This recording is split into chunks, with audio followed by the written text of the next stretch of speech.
ചുനക്കര തിരുവൈരൂർ ശ്രീ മഹാദേവർ ക്ഷേത്രത്തിൽ ആരംഭിച്ച രണ്ടാമത് മഹാശിവ പുരാണ യജ്ഞത്തിന്റെ ഭാഗമായി മൂന്നാം ദിനത്തിൽ പാർവതി പരിണയ ചടങ്ങ് നടന്നു. നിരവധി ഭക്തജനങ്ങൾ പങ്കെടുത്തു. ചരിത്രപ്രസിദ്ധമായ ചുനക്കര തിരുവൈരൂർ ശ്രീ മഹാദേവർ ക്ഷേത്രത്തിൽ ആരംഭിച്ച രണ്ടാമത് മഹാശിവപുരാണ യജ്ഞത്തിന്റെ ഭാഗമായി മൂന്നാം ദിനത്തിൽ പാർവതി പരിണയം നടന്നു.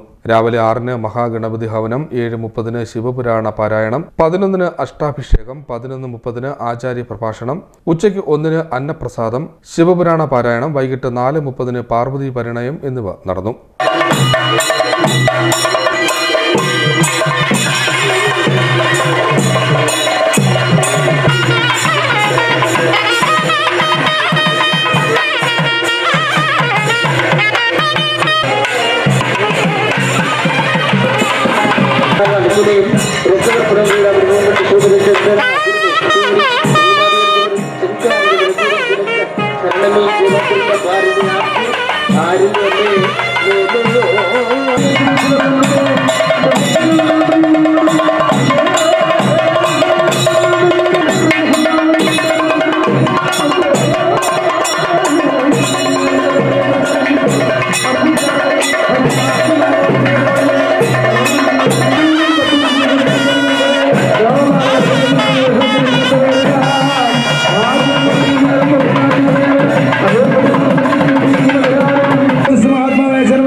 മഹാദേവനോട് രാവിലെ മുതലൊരു പ്രാർത്ഥനയുമായിട്ടാണ് കൃത്യമായി ആ സമയമാകുമ്പോഴത്തേന് നടത്തി തരണേ ഭഗവാനെ എന്ന്. ഭഗവാൻ ആ പ്രാർത്ഥന കേട്ടതിൻ്റെ ഫലമാണ് കൃത്യമായി ആ സമയത്ത് തന്നെ ഭഗവാന്റെ തൃക്കല്യാണ കഥാഭാഗം പാരായണം ചെയ്യാനായിട്ട് സാധിച്ചത്. ഭഗവാൻ അനുകൂലമായിട്ട് കൂടെ തന്നെയുണ്ട്.